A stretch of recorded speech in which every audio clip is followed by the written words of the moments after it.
So I am 27 years old. I moved down to United States in November of 2015 with my parents.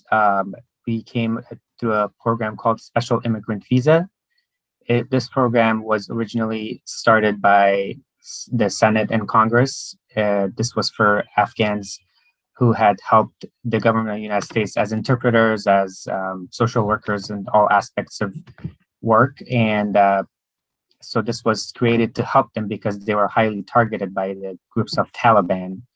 The program originally was started in 2009, and then it still continues till this day. My younger sister just got here last week through the program. So pretty much my entire family is somehow connected through the program. I have been living in Sacramento, California since 2015. My parents had to return in 2016 back home, and they have not been able to return back since due to a variety of reasons. They were planning on returning back last year, but COVID-19 started, so their plans were delayed. And this year, they were just planning to flee to Turkey this Thursday, but now that the airport's closed, they're just at home and they're locked up. And is home Kabul? Kabul, yes. So when I say home, I mean Afghanistan. I First of all, I am so sorry for the situation that your family is in at this point in time. What was your reaction when you heard that Kabul had fallen? Um, I was devastated. So my oldest sister, this initially started about a week ago. She lives in Herat, which is another main city of Afghanistan. She had to leave her house, her car, her all of her job, everything. She had to flee and go to Kabul because first Herat fell into the hands of Taliban. So she had to flee with five of her kids and her husband and go stay in Kabul with my mom and my brother and my dad. But now that Kabul has fallen, she has pretty much nowhere else to go. My entire remaining family in Kabul is currently staying in a basement. As of a couple of hours ago, I have lost any forms of communication with them. I don't know. I'm not sure if the power is out or if the electricity is out. What's going on?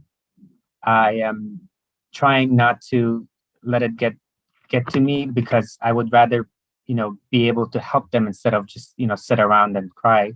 God knows I haven't slept for days, and I'm trying to hold on as much as possible, send them prayers.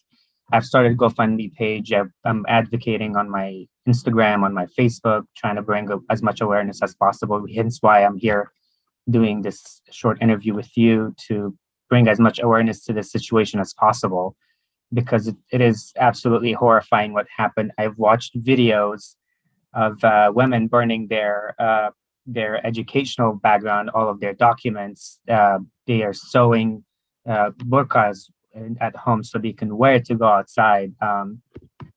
People falling off planes. That video was absolutely devastating. It made me very, very sick to my stomach. I couldn't handle watching it. So what makes it even worse is being so far away from everything and, not having any ability or to change it or to try to do something about it, because, it's such a, it's such a great deal. It's tremendous what's happening, and it's hard to change it.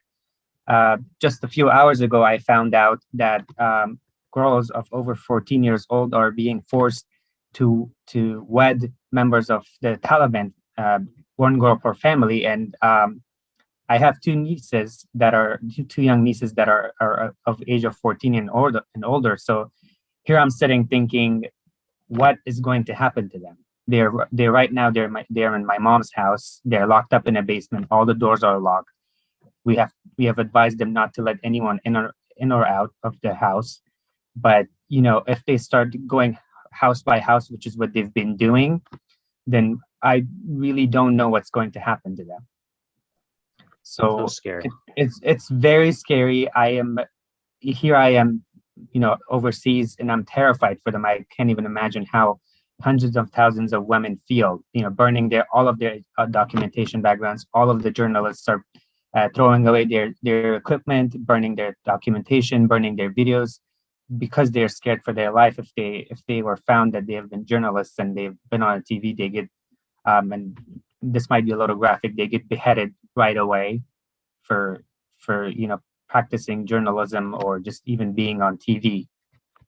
So I am scared for their lives, and I like I mentioned, I have a remainder of my family, which is my mom, my brother, my sister, her husband, my sister's kids. They're all of them are there, and I really can't even begin to comprehend on how what is going to change. Like there's definitely hope is needed, a change is needed, reform is needed.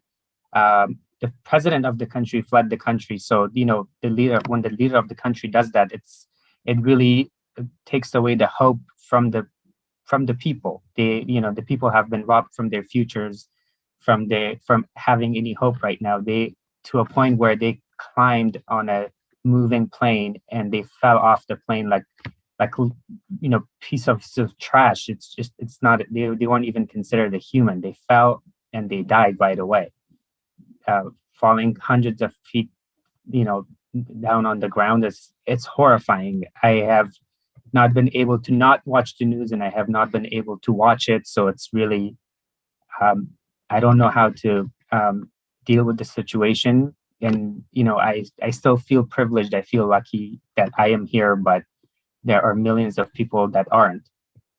And for their lives to get treated as a trophy, and for their daughters to get exchanged like a piece of meat, it is absolutely horrifying, to say the least. And I could not believe that Afghanistan is going 21 years back to the day when this was a normal thing for everyone, and now it's gotten even worse. It's worse than, and you can't even compare it to anything. That the way they are treating people, they're just like garbage, like just pieces of meat that they can use and do whatever they feel like doing, which is awful.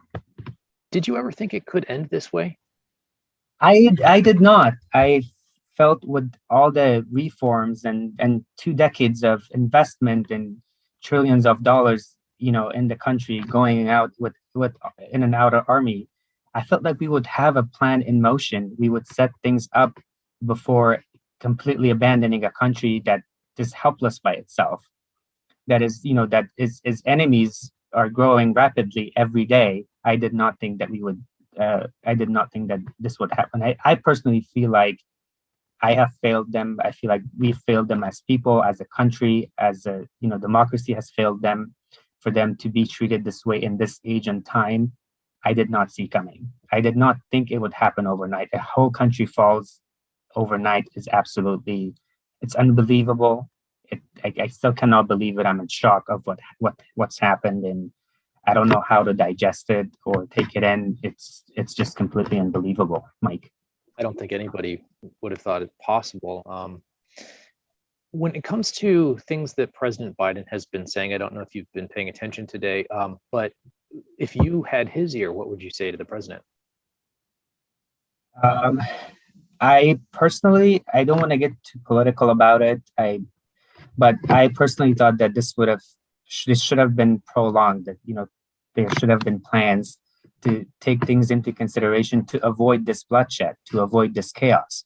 I mean, these leaders have been around for decades, and they know how a situation can be turned around and for things to go into chaos. There should have been precautions. There should have been, this should have been, I mean, the plan, as he mentioned during his speech, the plan was already in place for many, many years ago. But then for it to happen overnight, I think he should have taken a little bit more time and some more things into consideration of what's happening or what's going to happen to those people. Now, hundreds of thousands of people are displaced from their houses, from their homes. They have had to flee. They're living in basements, like my own family.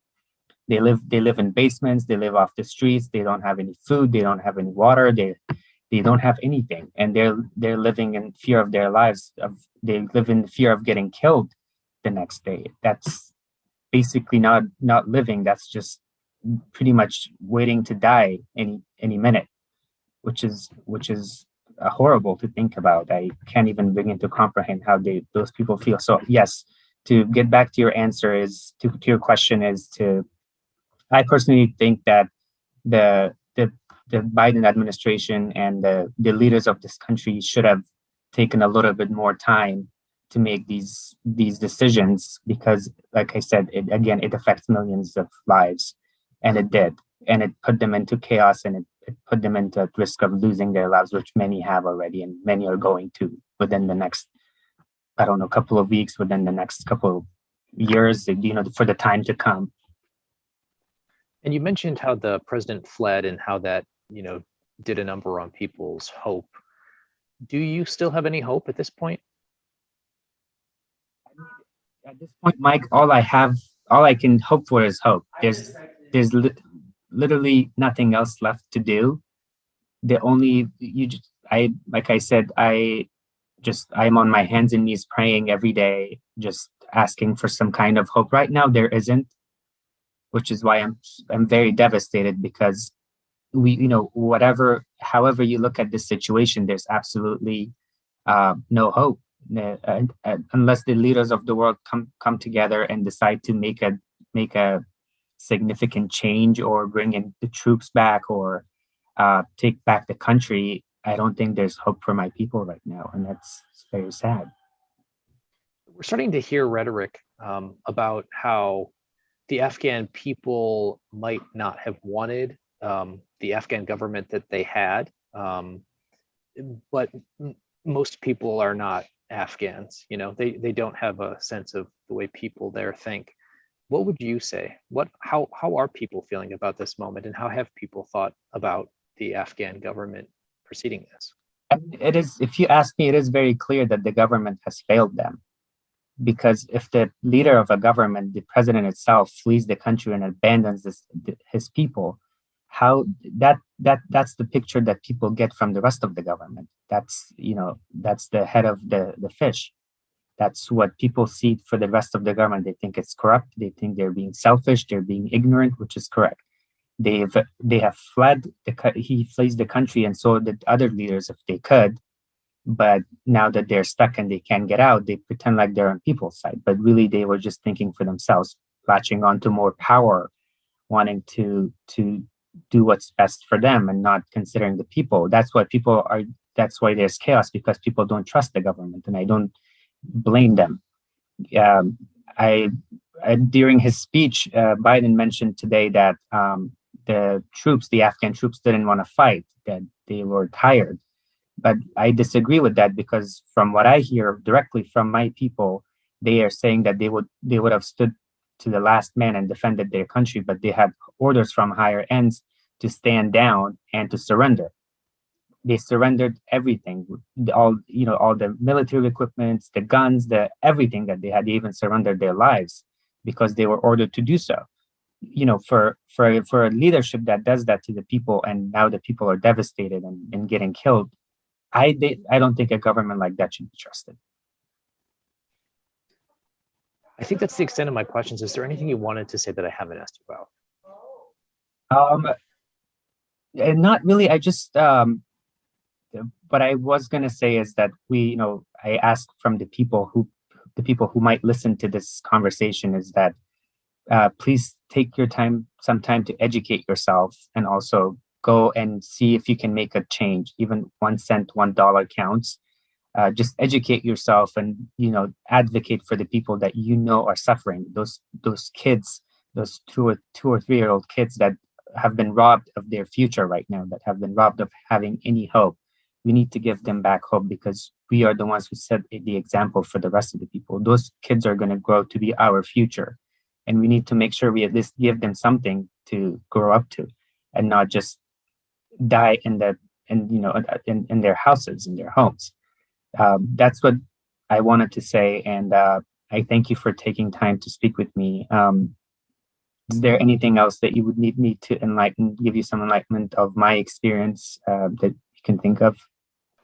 I don't think so right now, but I'd love to check back in with you in a couple of days and see how you're doing and if you've heard from your family. I'm so sorry for the situation that you find Thank yourself you. in. I absolutely, and I'm connected to, when I get reconnected to my family and to my friends and people I grew up with, they would give me once they update me, I'll be happy to relay that information back to you and kind of give you the insight of what's actually going on versus what we really hear, Yeah. which are two sides to a coin, which is different. I personally think it's different. It's not what it really is. It's the voice of the people aren't very much heard. It's just the voice of the leaders of the country that is being heard, and I think those are two different voices. Yeah, I think you're right. If there is an opportunity to speak to them directly, or if they're able to reach out, I would love to find a way to make that happen. But I'm not trying to push for that. I know that it's a dire situation there. So um, all I can say is, I'll be praying for you. Hopefully, let's hold on to that hope, because it's a terrible All they situation. have right now. That's all they have, to try to be hopeful and to just pray that things take a different turn, because uh, I personally believe that our people have hit rock bottom right now. There's you think of a worst case scenario, and then this is even worse than that.